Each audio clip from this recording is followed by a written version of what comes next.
డబ్బు, అనారోగ్యం, ఉద్యోగం, వ్యాపారం, అప్పులతో బాధపడుతున్నారా? మీకోసమే launch your future programme. Transgenders అంటే చాలా మందికి చిన్న చూపు ఉంటుంది. ముఖ్యంగా వాళ్ళు చేసే పనులే దానికి కారణం. ఎక్కడ గత్యంతరం లేక అవకాశాలు లేక లాస్ట్కు ట్రాఫిక్ కూడళ్లలో భిక్షాటన చేయడము, ట్రైన్లలో బెగ్గింగ్కి వెళ్ళడము, ప్రాస్టిట్యూషన్ చేయడము తప్పనిసరి పరిస్థితుల్లో చేయాల్సి వస్తుంది. గవర్నమెంట్ జాబ్ రాకముందు మీరేం చేస్తుండేవారు? 2012లో నేను డిగ్రీ డిస్కంటిన్యూ అయ్యి వరంగల్కి వెళ్ళాను.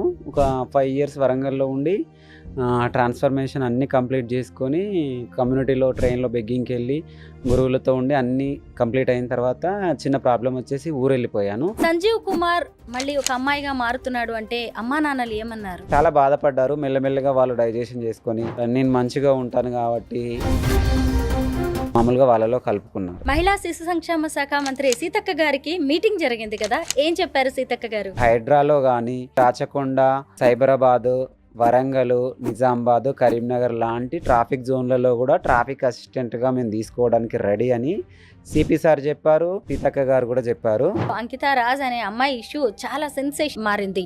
ఆమె ఒక ట్రాన్స్ విమెన్. నార్మల్గా ఉన్న రాజ్ కుమార్ అనే అబ్బాయి పెళ్లి చేసుకున్నాడు. ఆ తర్వాత మళ్ళీ వాళ్ళిద్దరు విడిపోయారు. ఎందుకు ఇలా జరుగుతున్నాయి? వాళ్ళకు నచ్చిన కంఫర్ట్ జోన్లో ఉంటేనే మమ్మల్ని యాక్సెప్ట్ చేస్తారు. వాళ్ళకి ఎదురీదితే.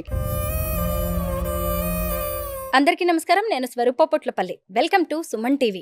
సమాజంలో ఎంతో వివక్షను ఎదుర్కొంటున్న ట్రాన్స్జెండర్స్కు సముచిత స్థానం కల్పించాలనే ఉద్దేశంతో తెలంగాణ ప్రభుత్వం వారిని ట్రాఫిక్ వాలంటీర్స్గా నియమించింది.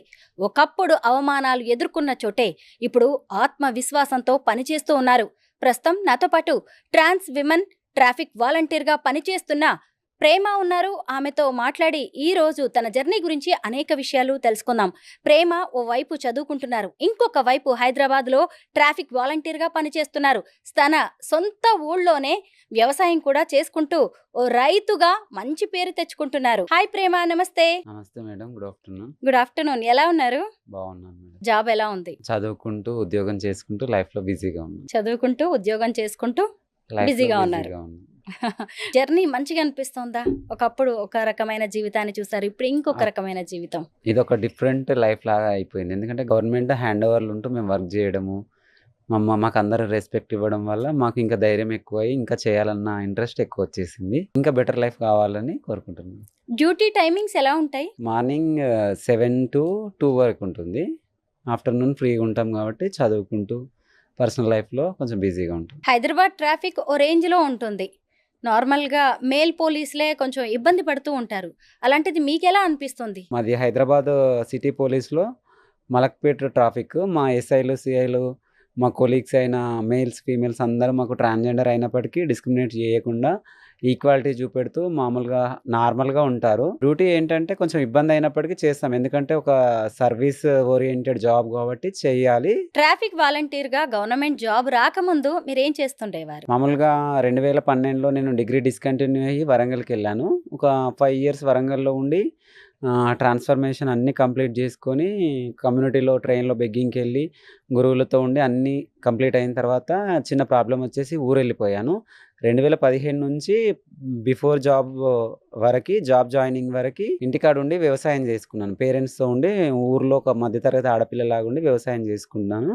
అలాగే భవిష్యత్తులో మంచి అవకాశాలు ఉండే ఛాన్స్ అన్న ఉద్దేశంతో అంబేద్కర్ ఓపెన్ యూనివర్సిటీలో డిగ్రీ BAలో జాయిన్ అయ్యి ఫైనల్ ఇయర్లో ఉండగా నాకు ఈ జాబ్ వచ్చింది. గవర్నమెంట్ ఇలాగా కొంతమంది ట్రాన్స్జెండర్స్ని ట్రాఫిక్ వాలంటీర్స్గా తీసుకోవాలనుకుంటుంది అని తెలిసినప్పుడు మీరు ఈ జాబ్కి అప్లై చేయాలి అని ఎందుకు అనుకున్నారు? సెల్ఫ్ ఎంప్లాయ్మెంట్ ఉన్నప్పటికీ ప్రభుత్వము ట్రాన్స్జెండర్లకి దేశంలో ఎక్కడ లేని విధంగా తెలంగాణ రాష్ట్ర ప్రభుత్వము జడ్జిమెంట్ల ప్రకారం మాకు అవకాశం ఇచ్చినప్పుడు ఖచ్చితంగా మనం వినియోగించుకుంటే నెక్స్ట్ వాళ్ళకి బాగుంటుంది. అలాగే నాకు కూడా ఒక గవర్నమెంట్ జాబ్ చేసిన సాటిస్ఫాక్షన్ ఉంటుంది. నా గోల్ ఏంటంటే గ్రాడ్యుయేటర్గా ఉండడము, ఒక గవర్నమెంట్ జాబర్గా ఉండడము, దేవుడికి దగ్గరగా ఉండడము, ఒక గర్ల్ చైల్డ్ని అడాప్షన్ చేసుకోవడము, అలాగే పెళ్లి చేసుకుని హ్యాపీగా ఉండడము. ఇట్లాంటి గోల్స్ పెట్టుకున్న నాకు ఇంకా డిగ్రీ ఫైనల్ ఇయర్లో ఉండగా ప్రభుత్వం ఇట్లాంటి అవకాశం ఇవ్వడం వల్ల ఖచ్చితంగా వినియోగించుకోవాలని సడన్గా అప్లై చేయడము, ఆ తెల్లారే జాయినింగ్ అవ్వడము, ఈవెంట్స్ పెట్టడము, తర్వాత జాయిన్ అయ్యి సెలెక్ట్ అయ్యి 6 నెలలు గడిచిపోయి ప్రజెంట్ హ్యాపీగా ఉంటున్నాను. ట్రాన్స్జెండర్స్ అంటే చాలా మందికి చిన్న చూపు ఉంటుంది. ముఖ్యంగా వాళ్ళు చేసే పనులే దానికి కారణం. మీరు కూడా చూసుంటారు కదా, ట్రాఫిక్ సిగ్నల్స్ దగ్గర చాలా మంది బెగ్గింగ్ చేస్తూ కనిపిస్తూ ఉంటారు. వాహనదారులను కావచ్చు, జనాల్ని కూడా ఇబ్బంది పెడుతూ ఉంటారు. ఇది సరిగ్గా అనిపిస్తుందా? అలా కొంతమంది చేస్తుంటే మీకేమనిపిస్తుంటుంది? అది తప్పు అని తెలిసినప్పటికీ మేము పేరెంట్స్‌ని కాదనుకోని వాళ్ళు యాక్సెప్ట్ చేయకుండా, మా ఇన్నర్ ఫీలింగ్ హార్మోన్ ఎఫెక్ట్ వల్ల మేము బయటికెళ్ళిపోవడం వల్ల, ఎక్కడ గత్యంతరం లేక, అవకాశాలు లేక లాస్ట్‌కు ట్రాఫిక్ కూడళ్లలో భిక్షాటన చేయడము, ట్రైన్‌లలో బెగ్గింగ్‌కెళ్ళడము, ప్రాస్టిట్యూషన్ చేయడము, పెళ్ళిళ్ళలో వెళ్లి కట్న కానుకలు తీసుకోవడం ఇట్లా జరుగుద్ది. అది తప్పనిసరి పరిస్థితిలో చేయాల్సొస్తది. ఎవరు కావాలని స్వయంగా రోడ్డు మీదకెక్కి పరువు తీసుకోవాలనుకోరు. పేరెంట్స్ అయినా, మేమైనా. అది గత్యంతరం లేని పరిస్థితుల్లో చేస్తారు. అది చేయడం తప్పే. కాకపోతే గతి లేక చేయాల్సొస్తది. ఎక్కువ మంది ఈ ట్రాన్స్‌జెండర్స్ అనేవాళ్ళు ట్రాఫిక్ సిగ్నల్స్ దగ్గరే కనిపిస్తూ ఉంటారు. బెగ్గింగ్ చేస్తూ ఉంటారు. వేరే వాళ్ళని ఇబ్బంది పెడుతూ ఉంటారు. అలాంటి చోటే ఇప్పుడు మేము మిమ్మల్ని కూడా చూస్తున్నాం. సగౌరవంగా మాకు కూడా అనిపిస్తోంది. ఫస్ట్ టైం ఈ ఖాకీ యూనిఫార్మ్ ఏసుకున్నప్పుడు ఏమనిపించింది మీకు? అందరూ రెగ్యులర్‌గా అదే బెగ్గింగ్ చేయడము, పెళ్ళిళ్ళకెళ్ళడము, ప్రాస్టిట్యూషన్ చేయడం అనే ట్రాన్స్‌జెండర్ వుమెన్స్‌కి ఇదే ఉంటది. మాతో పాటు ట్రాన్స్ మెన్స్‌కి గూడా గవర్నమెంట్ అవకాశాలిచ్చింది. దేశంలో ఎక్కడ లేని విధంగా తెలంగాణ రాష్ట్ర ప్రభుత్వము 38 మందికి అవకాశం ఇచ్చింది. అందరూ హ్యాపీగా జాబులు చేసుకుంటూ ప్రెజెంట్ ఉంటున్నారు. మాకు గూడా కొంచెం టఫ్ అనిపిచ్చింది. ఇది నిజంగా ఇస్తారా? ఓన్లీ ఇంటర్వ్యూ వరకే తీసుకుంటారా? ఏదోలే అప్లై అడుగుతున్నారు గాబట్టి చేద్దామన్న ప్రాసెస్‌లోకెళ్ళిపోయాం. మేము ఆల్రెడీ వ్యవసాయం చేస్తూనే అప్లై చేశాను. జాబ్ కన్ఫర్మ్ అయిన తర్వాత పొలం కౌలుకిచ్చేసొచ్చి నేనిక్కడ జాబ్ చేస్తున్నాను. ఫస్ట్ టైమ్ నాకు భయమేసింది. ఎందుకంటే మేము ట్రాన్స్‌జెండర్‌లాగా వుమెన్స్‌గా రోడ్ల మీద ఉన్నప్పుడు జనము అదే పోలీస్ డిపార్ట్‌మెంట్ వాళ్ళు మమ్మల్ని తరమడము, బెదిరియడము, ఆర్గ్యూ చేయడని అనే డిపార్ట్‌మెంటే మా గురించి ప్రత్యేకంగా మీటింగ్స్ కండక్ట్ చేసుకొని, వాళ్ళతో ఎట్లా బిహేవ్ చేయాలని హోంగార్డ్స్‌తో, కానిస్టేబుల్స్‌తో, ఎస్ఐస్‌తో మొత్తం సీపీ లెవెల్ నుంచి మీటింగ్స్ అయ్యి, మమ్మల్ని సెలక్షన్ చేసుకొని, ట్రైనింగ్ కంప్లీట్ చేసి, మమ్మల్ని ఎట్లా రిసీవ్ చేసుకోవాలి, ఎట్లా మాట్లాడాలి, వాళ్ళతో ఎట్లా బిహేవ్ చేసుకోవాలి, మేము వాళ్ళతో కొలాబరేట్ అవ్వడానికి ఎంత భయపడ్డామో, వాళ్ళు మాతో కొలాబరేట్ అవ్వడానికి అంత ప్రిపేర్ చేసింది గవర్నమెంట్. మాకు తెలియకుండా మా ఎనకాల పెద్ద ఒక నెట్వర్క్ నడిచింది. అది మేము తెలంగాణ ప్రభుత్వానికి దేశంలో ఎక్కడ లేని విధంగా మాకు అవకాశం ఇచ్చినందుకు థ్యాంక్ యూ చెప్పుకుంటున్నాము. అట్లాగే మాకు గూడా జాబొచ్చింది గాబట్టి, మా పేరెంట్స్ గానీ, మా ఊరోళ్ళు గానీ చాలా సంతోషపడ్డారు.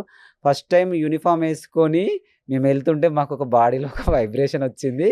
అది మేమెన్నటికీ ఎక్స్‌ప్రెస్ చేయలేని ఫీలింగ్. ఎందుకంటే, ఒకప్పుడు పోలీసులను జూసి భయపడ్డ మేమే, పోలీసుల పక్కన హైరార్కీ మధ్యలో వర్క్ జేయాల్సిన సందర్భం వచ్చినందుకు చాలా థాంక్స్. అట్లా మేము జాయిన్ అయినప్పుడు మా పేరెంట్స్ గానీ, మా ఫ్రెండ్స్ గానీ, మా కమ్యూనిటీ వాళ్ళు గానీ అసలందరూ ఎక్స్‌పెక్ట్ జేయని ఫీలింగ్. అంటే ఇది ఓన్లీ గ్రౌండ్ మేము బోయి పైన మెట్లెక్కి కూర్చున్నాము.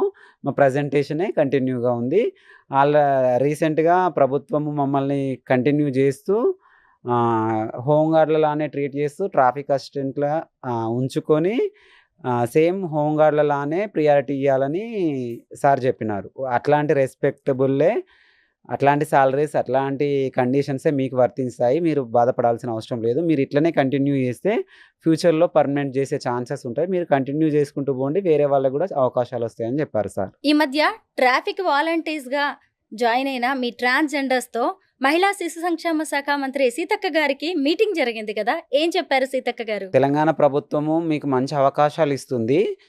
మీరు యూజ్ చేసుకొని మంచిగా బాధ్యతను నిర్వర్తించి సేవ చేసినట్లయితే నెక్స్ట్ హైడ్రాలో గానీ, ఇంకా వేరే రాచకొండ అండ్ సైబరాబాదు, వరంగలు, నిజామాబాదు, కరీంనగర్ లాంటి ట్రాఫిక్ జోన్‌లలో గూడా ట్రాఫిక్ అసిస్టెంట్‌గా మేము తీసుకోవడానికి రెడీ అని సిపి సార్ చెప్పారు. మన మినిస్టర్ సీతక్క గారు గూడా చెప్పారు. మేమందరము సన్మానం జేయడం జరిగింది. వాళ్ళు గూడా మాకు విష్ చేసినారు. అదే కాకుండా మేము ఐడీ కార్డ్స్ ఎట్లా మార్చుకోవాలి, ఎట్లా జాబ్‌కి ప్రిపేర్ గావాలి, మళ్ళీ జాబ్స్ ఎట్లా కంటిన్యూ జేయాలి, స్టడీకి మధ్యలో ఆపేసిన వాళ్ళు కంటిన్యూ జేయడము, మా సేఫ్టీ, అట్లాగే మాకేమైనా మెంటల్‌గా, ఫిజికల్‌గా, ఎమోషనల్‌గా ప్రాబ్లమ్స్ ఉన్నాయా అన్నీ కనుక్కున్నారు. అలాగే ఇంకా మాకు రేషను, ఇండ్లు, లీవ్సు, అంటే ట్రాన్స్‌జెండర్స్‌కే గాకుండా ట్రాఫిక్ అసిస్టెంట్‌గా మాకు ఎట్లాంటి మంచి చెడులు అవసరమో అన్ని డిపార్ట్‌మెంట్‌లను పిలుసుకొని సిపి సార్ ఆఫీస్‌లో సీతక్క గారు అంతా రౌండ్ టేబుల్ పెట్టేసి అన్నీ డిస్కషన్ చేసి, ఇంకా ఫ్యూచర్‌లో మంచి భవిష్యత్తు ఉందని చెప్పారు. దీన్ని మీరు కంటిన్యూ చేసుకుంటూ వెళ్తే ఇతరులకి అవకాశాలొస్తాయి. ఇట్లనే కంటిన్యూ చేసుకుంటూ ముందుకెళ్ళాలని కోరుకుంటున్నానని చెప్పారు మేడం. ట్రాన్స్‌జెండర్స్‌ను పోలీస్ డిపార్ట్‌మెంట్‌లోకి తీసుకొని మన దేశానికే ఆదర్శంగా నిలిసింది తెలంగాణ రాష్ట్ర ప్రభుత్వం. ఇప్పుడు మీ అందరిలో ట్రాన్స్ విమెన్‌తో పాటు ట్రాన్స్ మెన్ కూడా ఉన్నారు కదా! అవును ఎంతమంది మేడం. ఉన్నారు? ప్రెజెంట్ తెలంగాణలో చాలామంది ఉన్నప్పటికీ ప్రభుత్వము ఒక 50 మందికి అవకాశం కల్పించింది. కొన్ని వందల మంది పోటీ పడినప్పటికీ 39 మంది సెలెక్ట్ అయ్యాము. అందులో ఒక మేడము తన పర్సనల్ ప్రాబ్లమ్ వల్ల రిజైన్ చేసింది. ప్రెజెంట్ 24 మంది ట్రాన్స్ వుమెన్స్, అలాగే 14 మంది ట్రాన్స్ మెన్స్ వర్క్ చేస్తున్నారు. కమిషనరేట్ పరిధిలో కొన్ని పోలీస్ స్టేషన్‌లో కొందరు ట్రాన్స్ వుమెన్ జంటగా, ఇంకొకరు ట్రాన్స్ మెన్, వుమెన్ జంటగా వర్క్ చేస్తున్నారు. అందరూ ప్రెజెంట్ హ్యాపీగా ఉన్నారు. అలాగే ట్రాన్స్‌జెండర్ వుమెన్స్ అండ్ మెన్స్‌కే కాకుండా ఎల్‌జీబీటీకి చెందిన వాళ్ళందరికీ న్యాయస్థానాలు ఇచ్చిన తీర్పుల ప్రకారం వాళ్ళకి కూడా అవకాశాలు కల్పించాలి. మేము మారి ఎంత ఇబ్బందులు పడి రోడ్డు మీదెక్కి ఎంత ఇబ్బందులు పడుతున్నామో, వాళ్ళు ఇళ్లల్లో పేరెంట్స్‌తో ఉండి స్ట్రగుల్ అవుతున్నారు. వాళ్ళకి కూడా ఎల్‌జీబీటీక్యూ వాళ్ళకి 1% రిజర్వేషన్ కల్పించినట్టయితే వికలాంగులలాగా, వాళ్ళు కూడా తల్లిదండ్రులు వదిలేయకుండా, పిల్లలు రోడ్డెక్కకుండా ఉండి, వాళ్ళు ఇంట్లోనే ఉండి చదువుకొని జాబ్ పరంగా, ఎంప్లాయ్‌మెంట్ పరంగా వాళ్ళు గూడా తల్లిదండ్రులతో హ్యాపీగా ఉండగలుగుతారు. మాకు చాలా సంతోషంగా ఉంది ప్రెజెంట్. మరి తోటి పోలీస్ ఆఫీసర్స్ నుంచి మీకు ఎలాంటి రెస్పాన్స్ అందుతోంది? వాళ్ళ నుంచి హెల్ప్ ఏమైనా దక్కుతూ ఉంటుందా మీకు? మేము మలక్పేట్ పిఎస్‌లో చేస్తాను. చాలా కోఆర్డినేట్‌గా ఉంటారు. ఏదైనా చిన్న ప్రాబ్లమ్ ఉన్నా, ఇట్లా మంచి, చెడు ఏదైనా షేర్ చేసుకుంటాము. లీవ్స్ విషయంలో, హెల్త్ విషయంలో, అప్పుడప్పుడు ఊరికెళ్ళి రావడానికి వాళ్ళు సపోర్ట్‌ఫుల్‌గా ఉంటారు. అట్లనే డీసీపీ సార్, ఏసీపీ సార్, సీపీస్ ఎప్పుడు మానిటరింగ్ చేస్తూనే ఉంటారు. ఒకప్పుడు మేము మేమే డిపార్ట్మెంట్‌లో ఉండి జాబ్ చేయడం వల్ల రోడ్డు మీద వెళ్ళే అంత పెడిస్ట్రియన్స్ గానీ, వాహనదారులు గానీ అందరూ మాకు రెస్పెక్ట్ ఇస్తున్నారు. అలాగే మేము ఇంటర్వ్యూలు అంటే ఇన్‌స్టాలో గానీ, యూట్యూబ్‌లో గానీ నేను కొంచెం హైలైట్ అయ్యాను.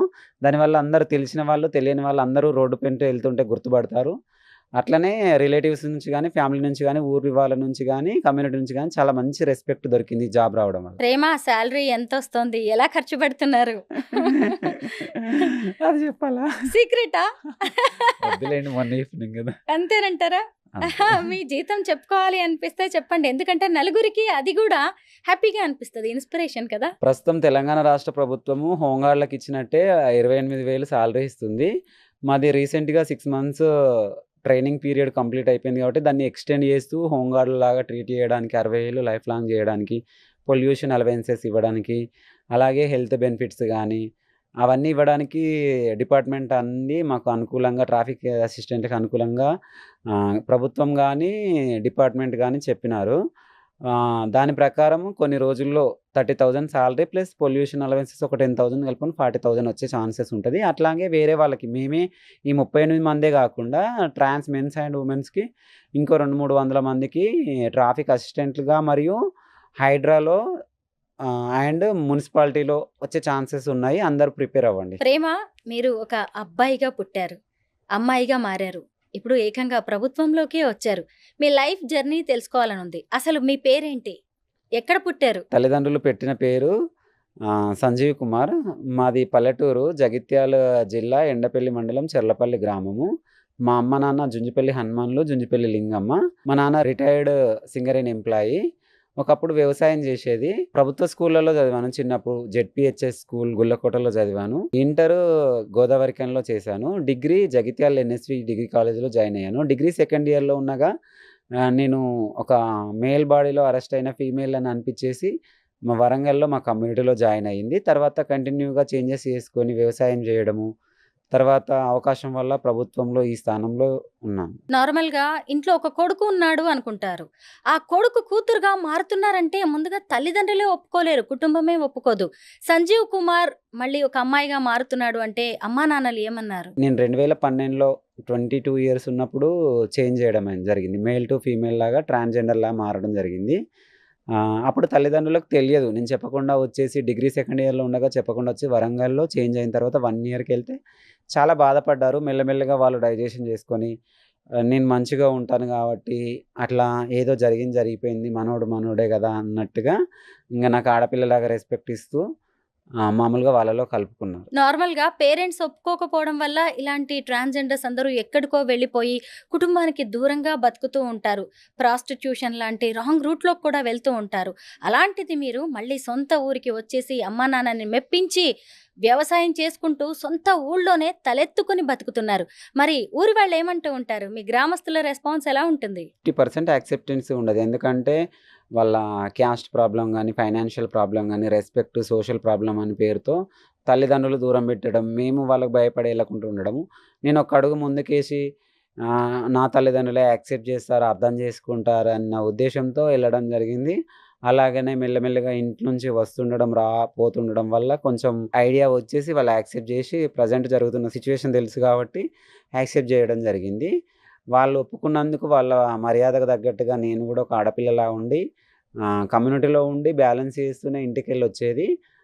మళ్ళీ కమ్యూనిటీలో చిన్న ప్రాబ్లమ్ వచ్చిన తర్వాత ఈ ఊర్లోనే ఉండి ఒక ఆడపిల్లలాగా మా అమ్మ, నాన్న మధ్యనే ఇల్లు కట్టుకొని ఒక సొంత ఇంట్లో ఉండి నాకిచ్చిన పొలంలో నేను వ్యవసాయం చేసుకుంటూ ఆడపిల్లలాగా ఉన్నాను. మా ఊరు వాళ్ళు ఫస్ట్‌లో కొంచెం భయపడేది. అంటే అబ్బాయిలానే కనపడ్డాడు గదా! అమ్మాయిలా వస్తున్నాడు ఏంటి అన్నట్టుగా భయపడ్డారు.